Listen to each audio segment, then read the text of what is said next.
Manx Radio's Update with Beth Espey.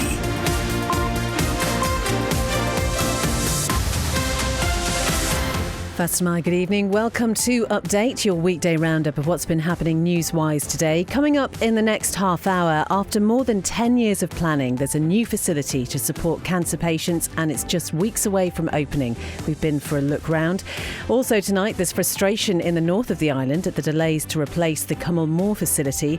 There is some good news for Manx Shearwaters, and if you think you can really handle spicy food, well, you can prove it this weekend. We'll find out about that a little bit later. We'll also keep an eye on the traffic, the travel and the weather as well.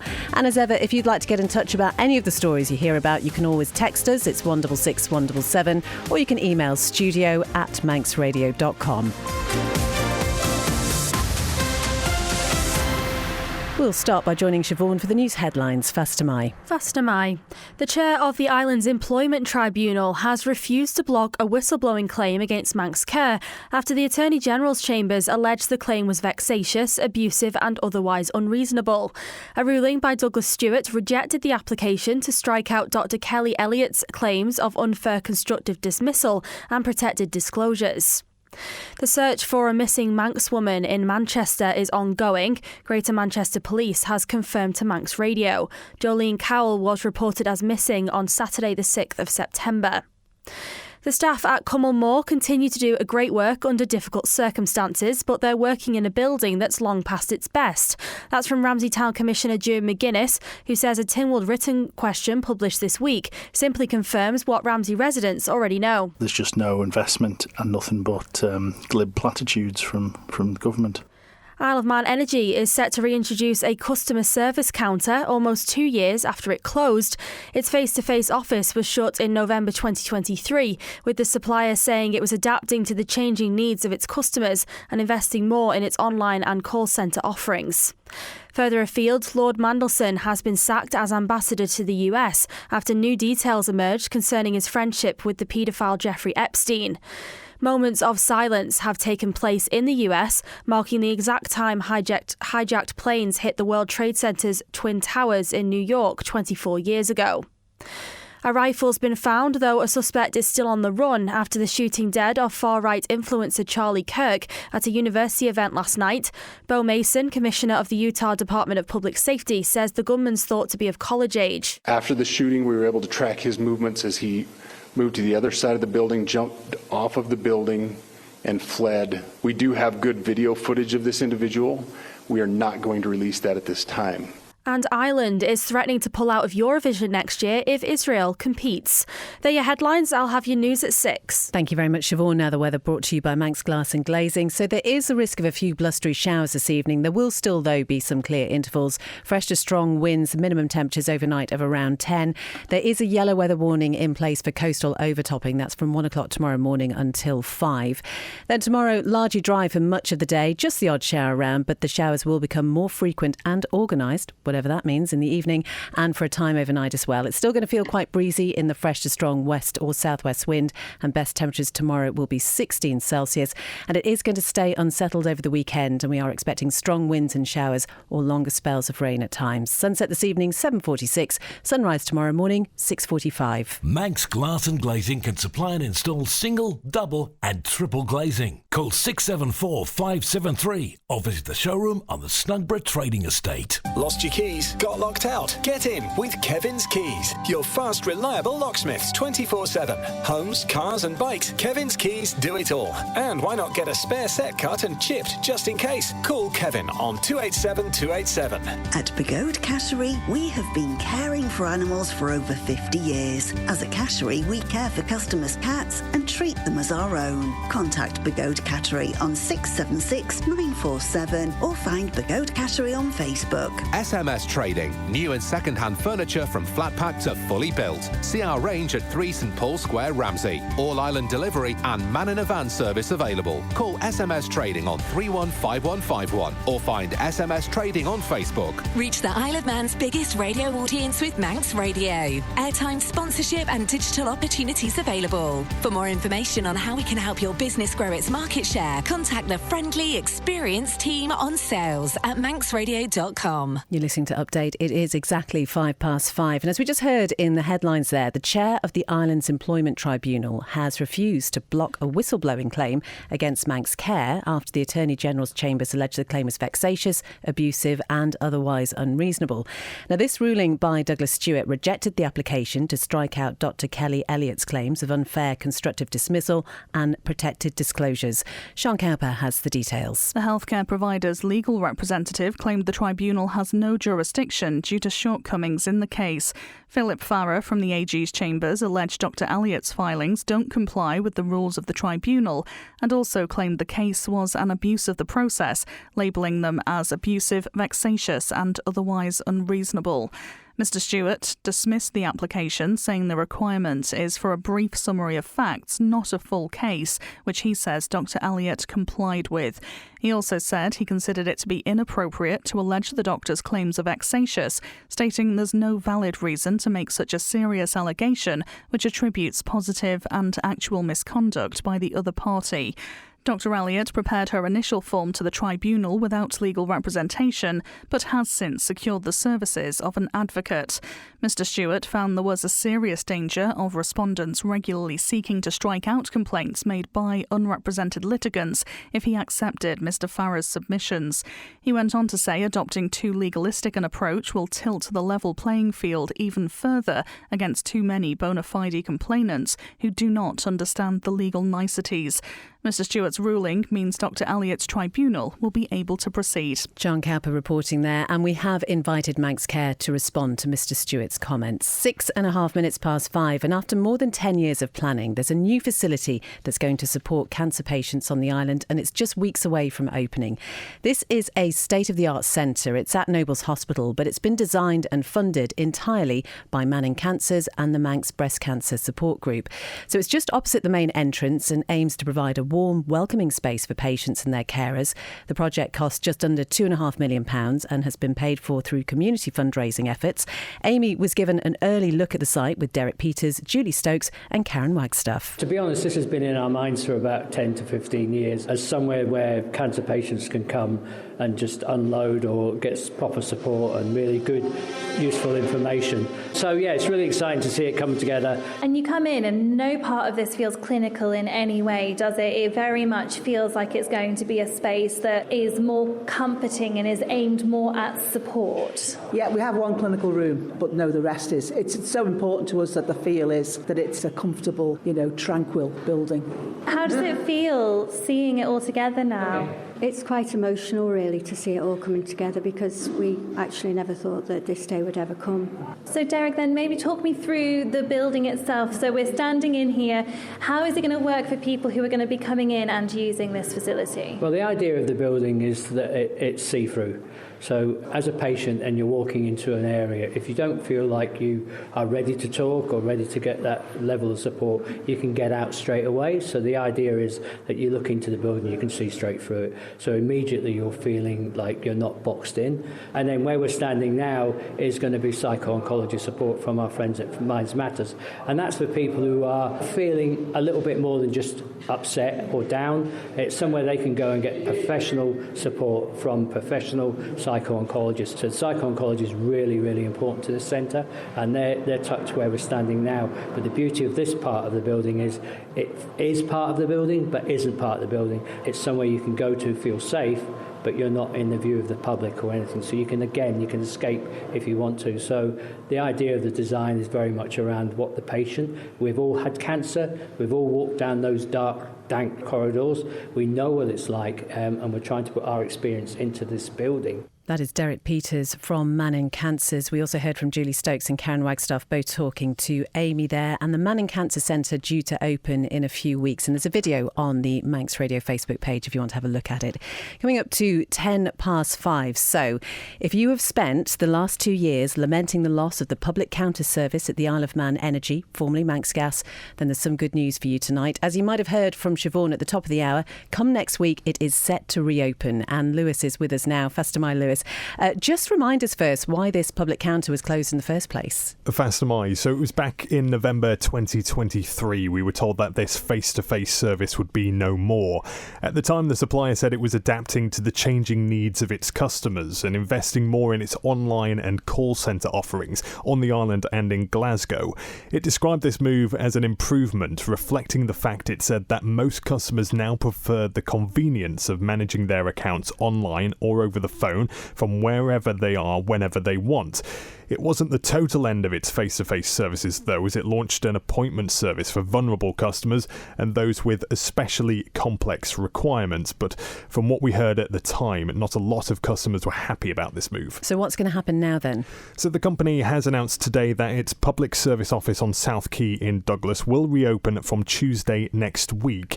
It says the move forms part of an improvement strategy, recognising the importance of supporting those who are unable to use digital or telephone services.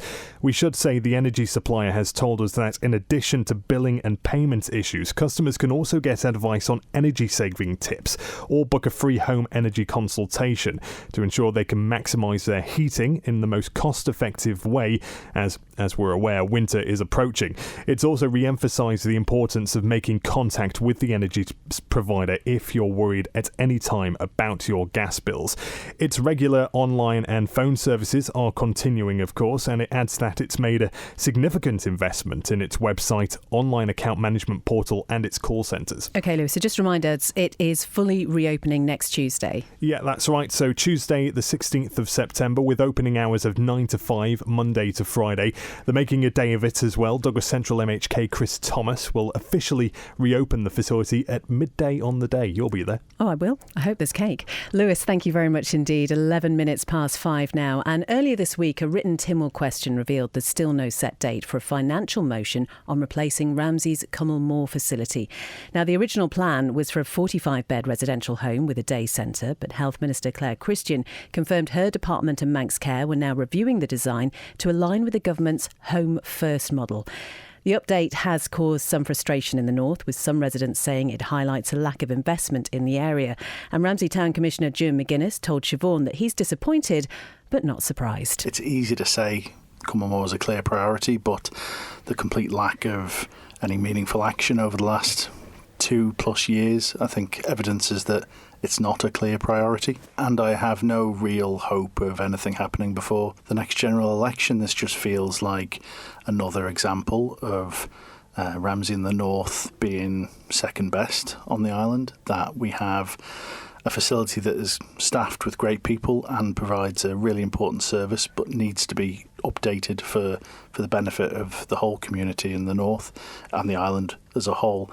And there's just no investment and nothing but glib platitudes from the government. I mean, ideally, what would you like to see on the site? You know, if you could kind of snap your fingers and have it fixed tomorrow, what would you like to see, or would you see it moved? What would be the goal? So what was agreed a number of years ago was a sort of land swap with Cummal Mooar, which was the sheltered housing that sat behind Cummal Mooar. Ultimately, what we have on that square footage is an awful lot of space that's available. It's in the town centre. It's ideal for exactly what it is, which is residential care. And what I would like is pretty much what had been agreed a number of years ago, which is a state-of-the-art facility that looks after a good portion of our increasingly elderly population. I think this is more than just a facility and the wider picture of investment. There's the human element at the back of this. It's not just the residents who are in Cummal Mooar at the present or the future residents. It's the many families which the government's or Manx Care's current Home First policy are picking up the slack. The carers, the family members, the friends, the relatives who are putting themselves into the ground in order to support a lack of investment in our elderly healthcare provision, where that is clearly one of the biggest growing industries on the island because of our ageing population, and that human element can't be forgotten about. That is Ramsey Town Commissioner Ewan McGuinness. Well, in response, the Health Minister insists the project remains firmly on the agenda and says government is committed to delivering a modern, flexible facility in the heart of Ramsey, one she says that supports people to receive the right care and close to home. It's just coming up to 5:15, and a large crowd walked the length of Douglas Promenade last night in memory of those who've died by suicide on the island. Carrying lit-up batons, the group heard the names read out of those residents who, in recent years, have taken their own lives. There was also a minute's silence held, and it was organised by bereaved survivors of suicide Isle of Man. Dave Higson lost his son in 2018. We're just paying our respects to our loved ones and friends and who've gone before. We're just remembering them tonight. It's just very special for us to commemorate that they lived as well as they died. And we must remember that they did live a life before they passed over. You've been speaking to a few of the families here already. What's the reaction been like? What are people saying to you tonight? Yeah, well, there's a lot of unity in our group, and there's lots of members from bereaved survivors of suicide. We support each other through the good times and the bad, and the support's been amazing. And just looking around, there's so many people turned up, and I'm glad the rain stopped because we've had some rough weather today, haven't we? It's been rough this afternoon, it has, and a nice sunset it seems over the west of the island, so a nice backdrop tonight, and of course your own personal connection as well. What are you going to be thinking about on the walk? Yeah, well, I'm going to be remembering obviously my son Martin, who died in 2018 by suicide, and also all the friends in the group who I think about their loved ones who have passed as well, and they all the names mean something to me, and I've seen photographs of them. I kind of feel like I already know them, and I'm going to be thinking about all of them, and also the people who are not so well and who need help on the island, and I hope things are going to change.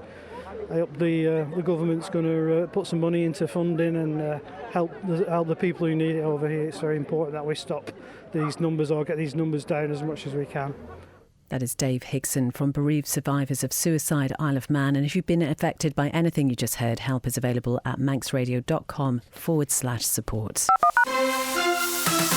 Manx Radio Travel, driven by Quayside Tyres and Service Centre.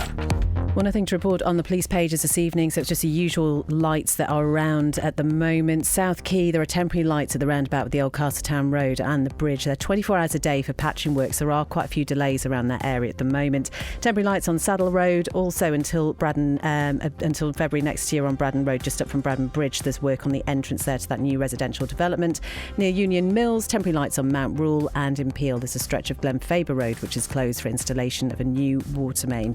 All okay down at the airport and the steam packet as well, and Manxman due in a little bit later this evening, getting here at around 5 to 7. Ask how you can spread the cost interest-free at Quayside. 17.5 minutes past 5 now, and conservation efforts on the Calf of Man have helped Manx shearwater numbers recover strongly, but experts warn it's no time for complacency. The Manx Wildlife Trust says the species was almost wiped out after a rodent infestation, with eggs left vulnerable to longtails.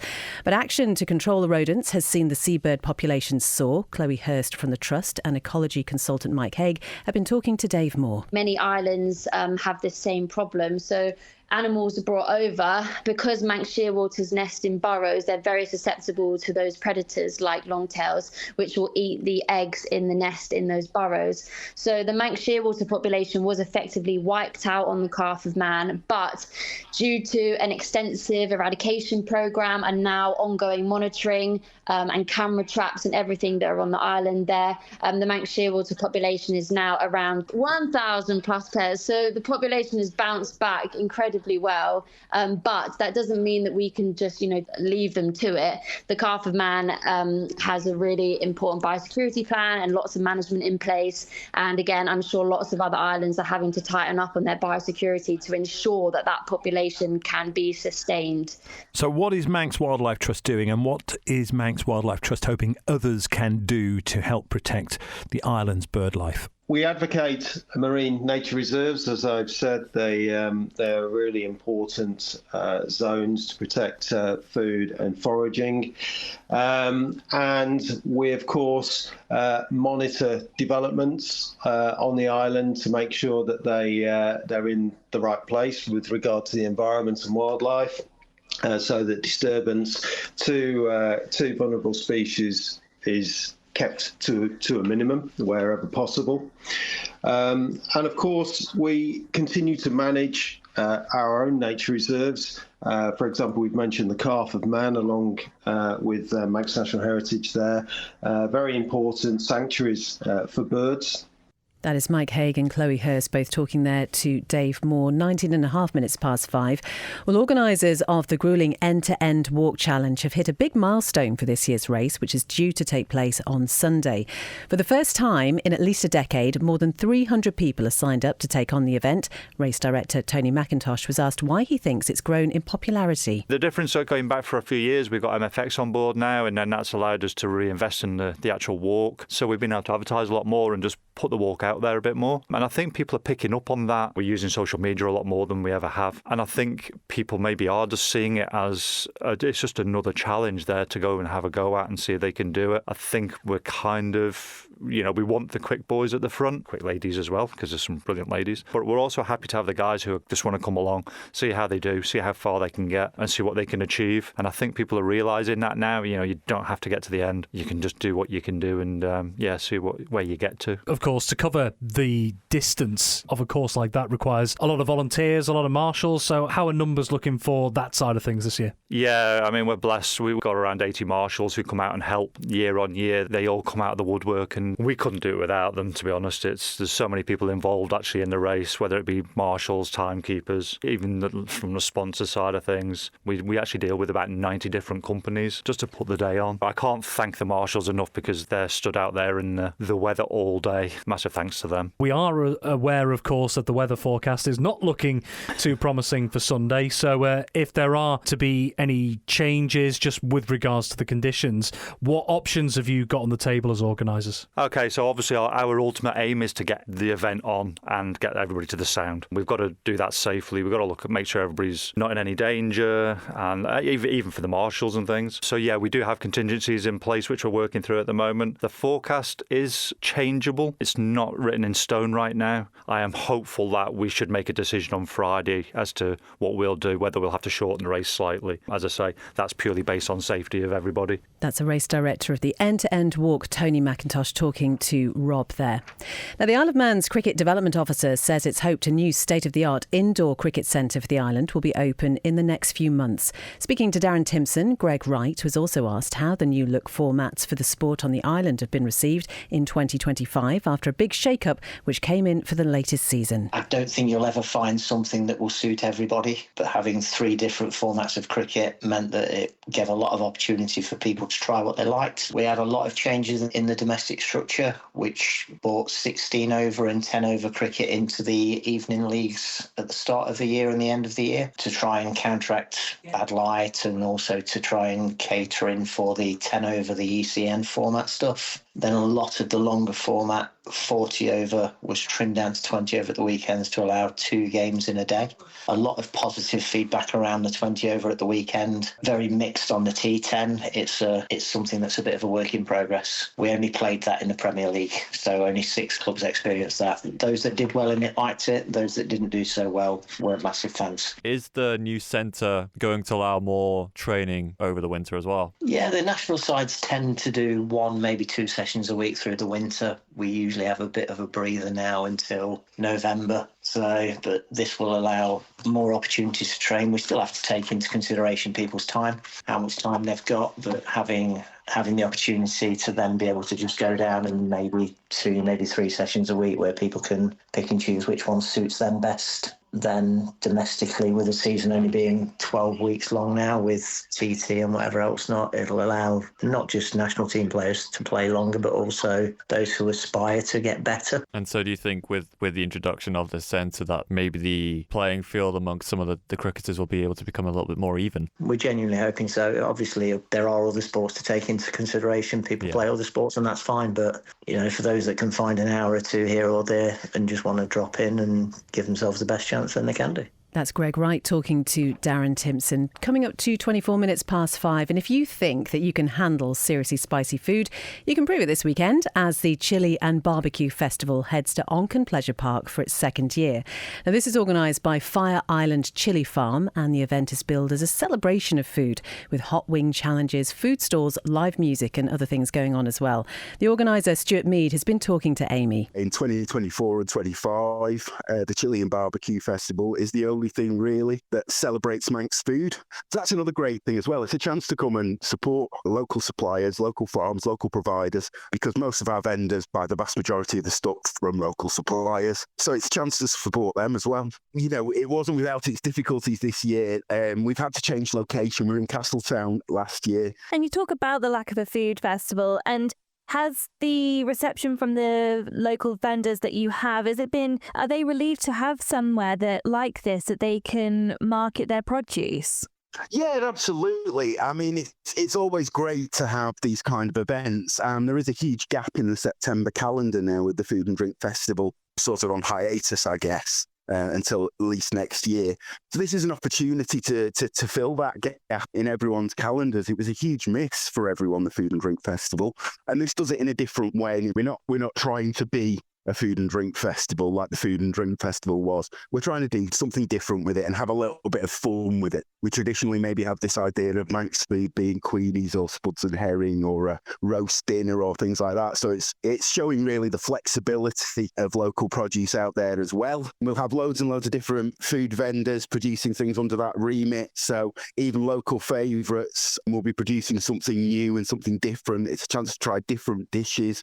We've got bands playing. We've got the Pico's Hot Wings competition, which people can enter. And we've also got the EVF chili eating competition. And so ultimately, you just need people to come along and support you as well. Absolutely, yeah. I mean, we've worked hard to put something together that should be a great day. You can't bank on the great Manx weather, but ultimately, if we didn't do anything because the weather forecast looked a bit dodgy, we'd only leave our house 5 days of the year. Well, that's true, isn't it? Stuart Mead, who is the organiser of the Chili and Barbecue Festival. So it's happening in Onken Pleasure Park on Saturday from midday until 9 p.m. Entry is free. Sport time now with Rob Pritchard, but you know what I'm going to ask you, don't you? Are you a spicy food fan, Rob? I do like my spicy food, yeah. We were just chatting about this off air, weren't we? Mm-hmm. And I like when you get to the heat of something like a madras or something like that, but just beyond that boundary is when the enjoyment starts to fade away, and that's when sometimes the suffering kicks in. But no, I do like hot and spicy food. I'm just going to leave it there. You carry on. I will indeed. So we'll start things off in Update Sport tonight. Isle of Man tennis player Billy Harris is through to the quarterfinals of the Guangzhou ATP Challenger event in China. He beat Frenchman Arthur Gear in 2 closely fought sets, 7-5, 7-6, to progress to the last 8. The world number 136 will take on Belgium's Gauthier Onclan in the next round. Elsewhere, Manx amputee footballer Sean Jackson will be part of the England squad taking part in the 2025 EAFF Nations League, which starts this week. Jackson is part of the 11-strong national side contesting Division A of the competition in Turkey, which runs from today until next Monday. England, who go into the tournament as defending champions from 2 years ago, face Poland in their first match in Trabzon tomorrow. Also taking part in Division A are the group hosts Turkey as well as Italy. The competition format features 18 teams split across 4 divisions, with each division taking place in a different country. And in cycling, 3 Isle of Man professional riders have been involved in racing action throughout today after both were competing for their respective teams in the Giro della Toscana yesterday. Max Walker and Sam Brand have been involved in another one-day race, the Coppa Sabatini in Italy, during Thursday. Walker helped EF Education Easy Post to a top 10 finish as his teammate Richard Carapaz came home in 7th. Meanwhile, Brand and Team Nova Nordisk were unable to secure a place inside the top 20. Elsewhere, Becky Storey returned to racing with Team Picnic Postanel on stage 3 of the Tour Féminine L'Ardèche today. Yesterday's second stage was cancelled due to Block Everything protests taking place across France. It was a good day for Storey and her team, as teammate Josie Nelson managed a strong 4th place finish, whilst another squad member Eleonora Chabocco also crossed the line inside the top 10 in 9th. Storey herself finished in 61st, just over 2 minutes behind stage winner Misha Briedewald of Team SD Works Pro Time. And finally, New Horizon Boxing Club has confirmed its fighters will return to the ring next month. A New Horizon squad will take on a Northwest Select team at the Palace Hotel in Douglas on Saturday Saturday, the 11th of October. The exact schedule is yet to be confirmed. Rob, thank you very much indeed. That is all from Update this evening, but do stay tuned to Manx Radio because next it's an Island Life special. And this is another chance to hear an interview that the wonderful Geraldine Jameson recorded. It was on the 10th anniversary of the attacks on the Twin Towers. And Geraldine was talking to the author Anthony Robbins. He's a historian who specialises on New York City. After that, it's Greatest Hits. Kinners is back in the chair. And at 9, it's A Little Like Music with Morris Powell. And Rianne will be with you for After Hours at 10. Oh, it's gone. Oh, I'll be back tomorrow.